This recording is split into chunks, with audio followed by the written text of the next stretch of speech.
4 PM news network में दोस्तों आपका स्वागत है।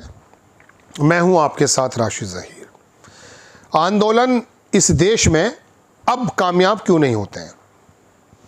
आप सोनम वांगचुक को देख रहे हैं। गांधी का रास्ता इस्तेमाल करते हुए वो व्यक्ति अपने प्राणों से लड़ रहा है। मोदी जी इतने निष्ठुर तो नहीं हैं, इतने बेदर्द भी नहीं हैं। भिक्षा खा करके जब ज़िंदगी गुजारी है तो लोगों का दर्द भी जानते होंगे। लेकिन आप ये समझिए दोस्तों कि ये आंदोलन पहली बात तो आते नहीं हैं, आते हैं तो कामयाब क्यों नहीं होते। ये मैं आपको दरअसल इसलिए सुनाने आया दोस्तों कि मैं एक बुद्धिजीवी को सुन रहा था, वहाँ से मेरे जहन में ख्याल आया कि आखिरकार इस देश के लोगों को हुआ क्या है। ये काकरोच पार्टी के लोग 2.5-3 करोड़ थे। 1 करोड़ भी नहीं है, 10 लाख भी नहीं है, 5 लाख भी नहीं है, 1 लाख भी नहीं है। कहाँ गए ये लोग? ये कौन लोग थे जो ऑनलाइन एक ऐसा बड़ा आंदोलन क्रिएट करने वाले थे जिनसे लग रहा था कि देश की कुछ सुधार हो जाएंगे। आप मानिए कि धर्मेंद्र प्रधान इस्तीफ़ा दे भी दें तो क्या अगले साल नीट में चोरी नहीं होगी, पेपर लीक नहीं होगा, इस बात की गारंटी है। दूसरा जो आएगा वो इतना ट्रांसपेरेंट दरोगा होगा कि वो होने नहीं देगा। 140 करोड़ लोगों में ये मुमकिन नहीं है। चाइना की तरह ट्रांसपेरेंट अपने सिस्टम को करें तब चोरियां रुकेंगे, वरना चोर तो अंग्रेज़ भी हैं, चाइना के लोग भी हैं, और भारत में भी चोरी लोग करेंगे। संभव नहीं है किसी विभाग में चोरी ना होती हो, हम सब जानते हैं और आप भी जानते हैं। राजीव गांधी बिला वजह थोड़ी कहते थे कि 1 रुपया चलता है और 15 पैसे पहुँचते हैं। आज तो चूँकि डिजिटल ज़माना है तो थोड़ा सा हो गया है, लेकिन बहरहाल अपनी बात पर आता हूँ। देश में कुछ भी हो जाए, आंदोलन कामयाब नहीं होंगे। राहुल गांधी सुन लें इस बात को। वो गूंज जो चला रहे हैं ना, वो स्टूडेंट बीजेपी को वोट दे आएंगे। उनके माँ बाप तो वैसे ही देते हैं। सिस्टम से थोड़े से नाराज़ हैं, लेकिन इतने नाराज़ नहीं हैं कि आप ये समझिए कि वो सरकार को उखाड़ फेंकेंगे, और सरकार इस बात को बखूबी जानती है। जब ये स्पोर्ट्स वुमेन जो थी लड़कियां, उन्होंने दुष्कर्म का आरोप लगाया था तो उसी ज़माने में हमारी लोकसभा का इनॉग्रेशन भी चल रहा था। ब्रजभूषण वहीं था, कुछ मीटर दूर, कुछ किलोमीटर दूर, वहाँ लड़कियाँ सड़कों पे घसीटी जा रही थी। आपको याद है वो मेडल प्राप्त करने वाली लड़कियाँ अपने मेडल्स को लेकर के हरिद्वार की नहर पर आ गई थी डुबोने। याद है आपको? गारंटी से भूल गए आप, मेरे कहने से याद आ रहा है। मुझे भी इसलिए याद आ गया क्योंकि कोई भी आंदोलन या सक्सेस नहीं होगा। अगर आप कह रहे हैं कि वो किसान आंदोलन सक्सेस था तो उत्तर प्रदेश के चुनाव आ गए थे, कई सौ आदमी मरने के बाद उन्होंने कहा मेरी तपस्या में कमी है। जो ये सोचेंगे वो ये करके रहेंगे, क्योंकि ये जानते हैं कि इन आंदोलन की कोई औकात नहीं है। मैं इनको डिमोरलाइज नहीं करना चाहता, लेकिन मैं ये जानता हूं कि ये लोग क्या करके आए हैं, इसलिए आंदोलन कामयाब नहीं हो रहे हैं। ये ऑनलाइन चला सकते हैं। 50% लोग काफ़ी होते हैं जब सरकार बदली जानी चाहिए या सड़कों पर आंदोलन हो जाना चाहिए। 80-90% लोग अमन चोपड़ा के नीचे गालियां बक रहे हैं, जो यहाँ गोदी पत्रकार हैं।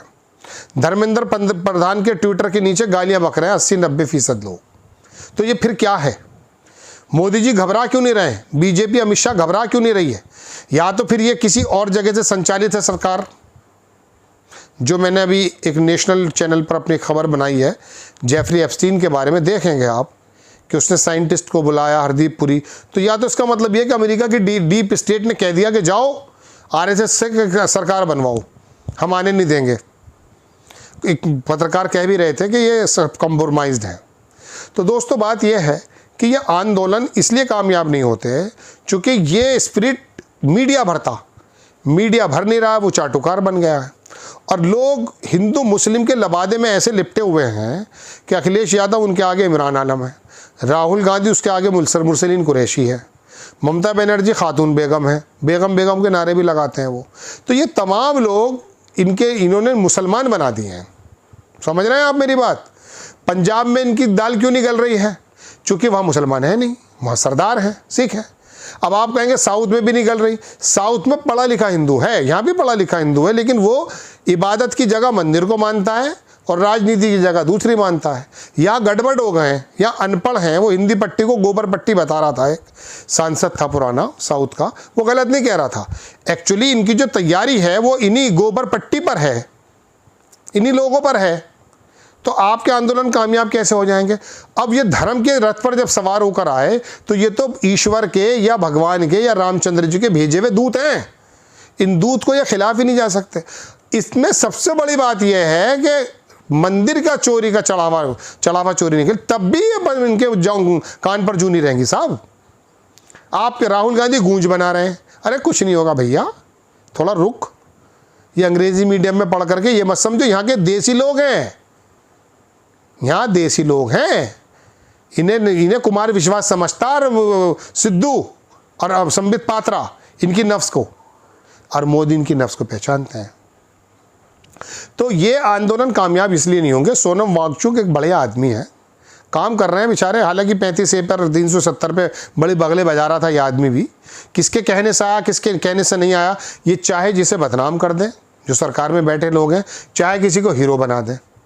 जब नए आते हैं मंत्री, उनकी ऐसी तारीफ, अभी नितिन नवीन आए हैं, अब से पहले किसी ने नाम नहीं सुना उनका, और अब सारी दुनिया के सुर्खाब के ऊपर उन्हीं में लगा दिया इन्होंने। जब ये हटाते हैं तो ऐसे हटा देते हैं। अब धर्मेंद्र प्रधान खाला का लड़का नहीं है जो हटाते परेशानी हो रही है।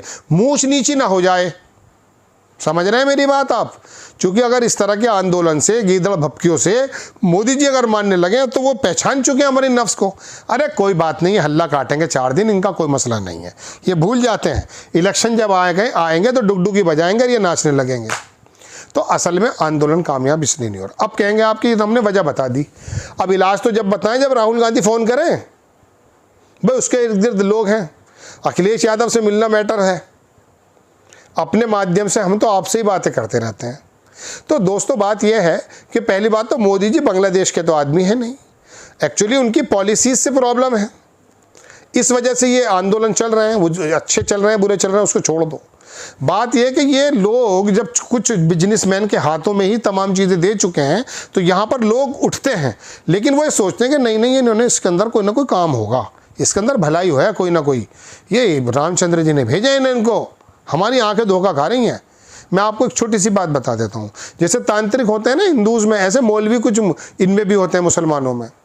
कुछ इल्म उसने कुछ इस तरह से इल्म घसीटा अपना, रात को अमल किया, तो बहरहाल हुआ यूँ कि उसकी एक महिला बोली, कह रहे तुमने देखा एक ऐसे अल्लाह वाले थे आसमान में उड़ रहे थे। कह रहे तुमने देखा? अरे मैं देख रही थी आसमान में उड़ रहे हैं अल्लाह वाले, बताओ कैसे उड़ जाते हैं? तो बोली भगवान वो मैं ही तो था। तो बोली तुम थे? अच्छा, जब भी टेढ़े टेढ़े उड़ रहे थे तुम तो उसको अपने आदमी में कमी निकालनी ही थी।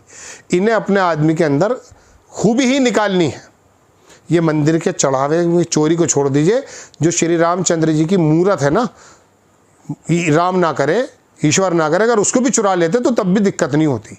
मैंने कहा ना, इस देश में ये आंदोलन पुरानी बात, कल की छोड़ो, कल की बात है, कल की बात पुरानी, अब कुछ और ही है। अब तो ये समझ लीजिए कि बहुत बड़ा बवंडर भी अगर आ जाएगा तो मैं नहीं समझता इनका कुछ बिगड़े।